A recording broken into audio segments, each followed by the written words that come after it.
Hello Eurovision friends, thank you so much for coming to my channel Eurovision Histories. Tomorrow is the first semi-final of Eurovision 2024. I just saw the dress rehearsal. I will not be spoilering too much, but I want to update my prediction on who the 10 qualifiers from semi-final 1 will be. And I will be using, as always, my graphic. The closer a country's flag will appear towards the top of the graphic, the more likely I think it is to qualify. The closer to the bottom, the less likely I think it is to qualify. And the dotted line you can see is the line of qualification.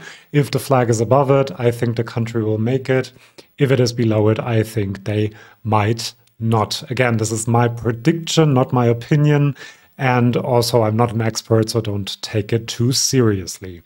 Now, the first country I want to talk about is Ukraine. And as you can see, the flag appears very, very close to the top, because if there is an almost 100% certainty that this country will qualify, it is Ukraine for me. The staging is very epic. There are a few moments, one in particular, I won't tell you which one, so it's a surprise for you, where I thought it's a bit too much. It seems a bit too almost religious in a way, but otherwise it is a very impactful, emotional performance. It's a very good song. Ukraine has a 100% qualification rate, so there's not a lot that I can see that would stand in its way and that would make it not qualify. Then let's go to the bottom. There I have Iceland. If you've seen my videos, you know that I had a bit of hope that this might be the Gustav of this year, but I have kind of lost that hope because seeing it in the rundown as well of the whole semi-final, it just looked very dated and was a bit boring also. I kind of got distracted. By the way, I didn't see all of the performances in full. The connection was bad and also I had other things to do. And Iceland didn't really hold my attention, to be honest. The backing singers come in later on, but I don't think that this will qualify, honestly, and that's why it's at the bottom.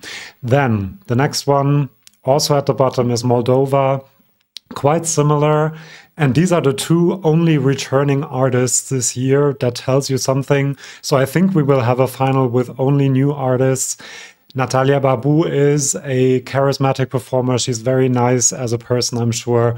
But this song just gives me nothing. It's a bit too boring.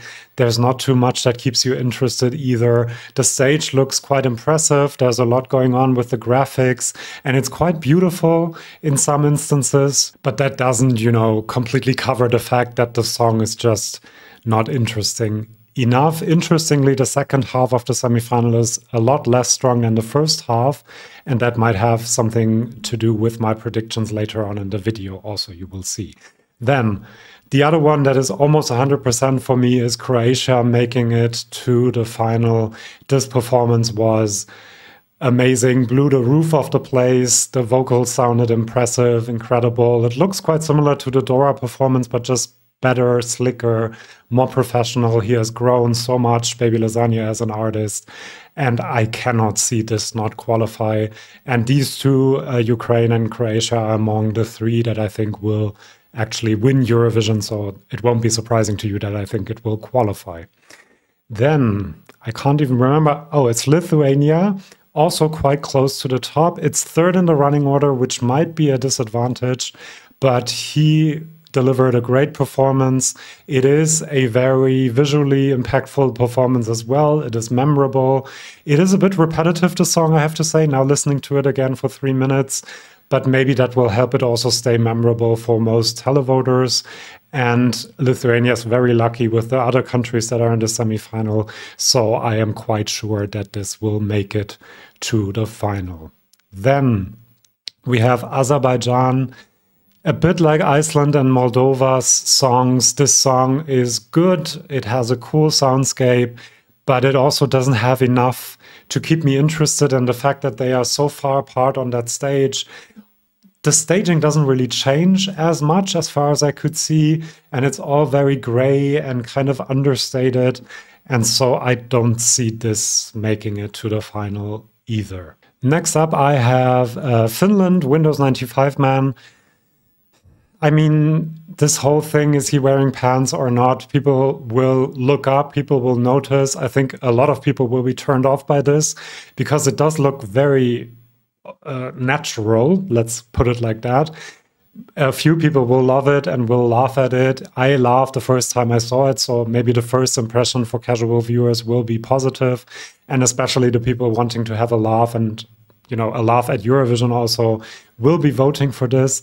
I noticed for the first time that him lying in the egg might be a bit of a satire of Loreen lying between the platforms last year, maybe, I don't know.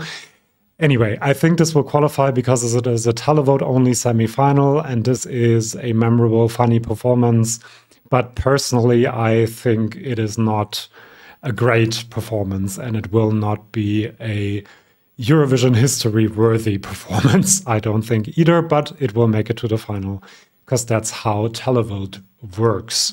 Then I have Ireland, still below Finland, even though it is going up very much in the odds, and I completely understand why. This staging is mind-blowing. It is so impressive. So much is happening. It completely carries also the song and the performance. This whole interaction with the male dancer that is on the stage with Bambi Thug completely works. The circle of candles also works. There were a few moments where it seemed a bit too intense and it might turn some people off, but if people like this sort of thing and this sort of gothic scary performance, I think they will go for this. And now, and this is the biggest change from my prediction before, I do think that Ireland will actually make it, because it is also the kind of performance that the televoters will go for, I do think. However, I also think that Luxembourg going last will qualify. I think going last is a big plus. And they also have a quick interview where they mentioned that Luxembourg is back for the first time in 30 years. However, I did also think that the performance looked very slick, very professional, almost like a Swedish performance, which is a compliment. Great color schemes. She sang it quite well in the dress rehearsal, and she doesn't have the braids anymore, which I think is a good choice. She looks so much more sympathetic and kind and nice than with the braids. And so I do think that Luxembourg could actually make it, which I hope will encourage other smaller countries to also return in the next couple of years. Well done, Italy and Luxembourg. I mean, I could see a scenario where it doesn't make it because it just doesn't have a lot of diaspora or neighbor support, but I'm hopeful that it will make it. This is another one of my favorites, Portugal, Yolanda. Seeing the whole performance, it looks incredible. They kept it very simple with white and black color scheme, but the cubes and the background all change between these two colors, and it creates a very elegant feeling. And also the choreography added to that adds more elegance to the whole thing. She looks absolutely stunning, and she sounds 100%. Like, if this doesn't make it, I will be very, very sad, because it is a very good performance, a great song, and a great vocal performance. I just really hope it does make it, because it is worthy of the final, definitely. Then we have Serbia. This should actually be a bit lower than Portugal. Sorry, I messed that up a little bit. Because Teodora didn't sound 100% on point. There were a few moments where it seemed like the microphone was maybe not close enough to her mouth or something like that. It looks quite nice, but it is very dark, and this is very early on in the running order, so I'm not sure whether people will actually remember this. It has a bit of diaspora and also neighbor support, which might help. They might get the message more than your average viewer and vote for it for that reason. But I'm a bit worried for Serbia, actually. But thankfully, we only have a few countries that don't make it to the final. So in the end, I do think it will make it. And also Portugal will make it. Some people seem to think that only one of them can. I don't believe that. I think both of them can make it. But to be honest, a little bit underwhelmed by the performance in the dress rehearsal. Then we have Slovenia and Raven. I have this, you can see, kind of on the line of qualification, but kind of below it, because it does have a lot of impressive moments, with the contortions, with the vocals as well, but it kind of stays in this, her with the backing dancers making weird moves that kind of fit the feeling of the song, and also with these very high notes all of the time. And when you compare it directly to Ireland, it's just less impactful of a staging. The song, I personally prefer the song actually, but I think the staging might just hurt this a little bit, to be honest, because it's just a bit too standard in a way. It stays in the same lane and there's not that much happening, unfortunately, even though she has a great contact with the camera as well. So yeah, we shall see. Maybe in the end it's Slovenia that makes it and Ireland doesn't, but at the moment I don't see that happening, to be honest. Then I have Poland. Not the greatest vocal performance, but she sounded much better than in other performances during the pre-parties, for example. And the performance is very busy. There's a lot of stuff happening, which I personally think is a bit too much.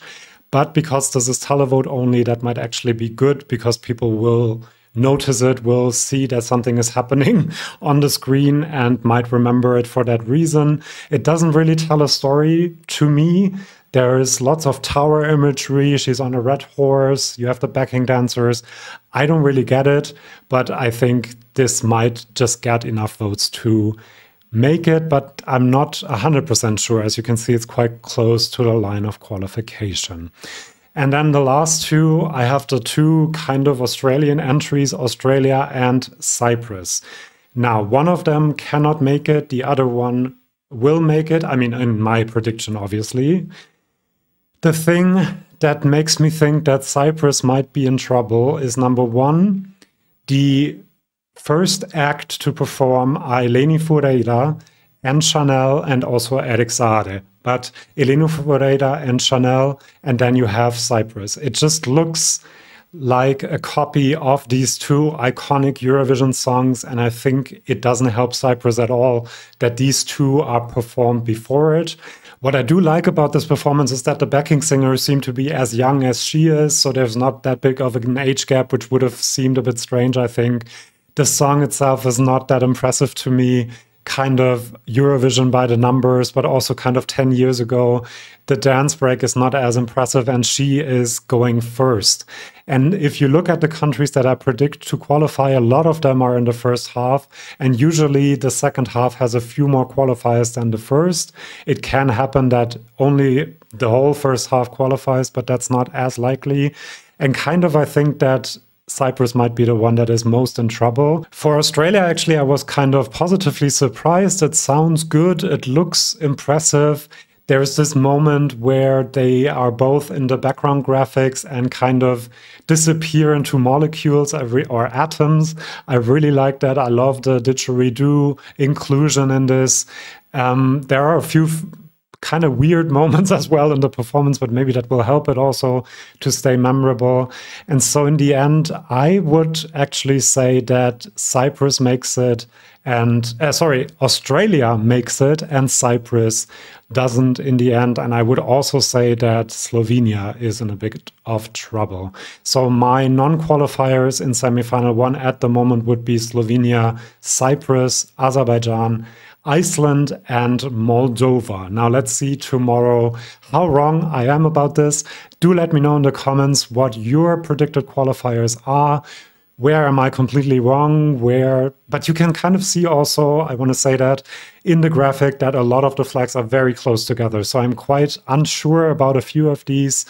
But if I had to make a prediction, and that's kind of the point of this video, I would predict this. Do let me know in the comments, as I said, what you think, and then I'll see you for my next video, which might be the review of semifinal 1. I will also predict semifinal 2, make a prediction of the grand final, lots of things to come up this week, so do subscribe if you don't want to miss that. See you then, and bye-bye.